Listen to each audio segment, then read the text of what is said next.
হচ্ছে? গোটা ভারতবর্ষে পশ্চিমবঙ্গের রাজনীতি মানুষের রুটি রুটির বাইরে মন্দির মসজিদ ধর্ম জাত ভাষায় যাচ্ছে, যেটাই ভারতবর্ষের সংবিধানের বাইরে। আলোচনাটা রাজনৈতিক নেতাদের জনপ্রতিনিধিদের এইটাই হওয়া উচিত, পশ্চিমবঙ্গের রেগার কাজ চালু হবে কি,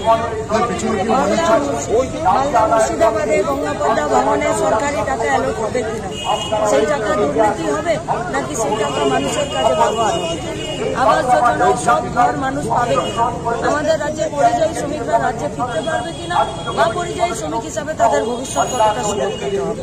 ইস্যু যতদিন না এগুলো থাকবে, যে ইস্যুতে ওরা টেনে নিয়ে যেতে চাইছে সেই ইস্যুতে আমরা লাল ঝান্ডা থাকতে চাইছি। তাই আপনাদের প্রশ্নের ওই পারপাসে উত্তর, আমার মনে হয় রাজনীতিতে যারা আছে, যারা রাজনীতি করছে, যারা সংগঠনের কর্মী, তাদের ওই ইস্যুতে না থাকাই ভালো। কারণ নন ইস্যু যখন ইস্যু হয়ে যায় তখন মানুষের রুটি রুটি ইস্যুগুলো হারিয়ে যায়।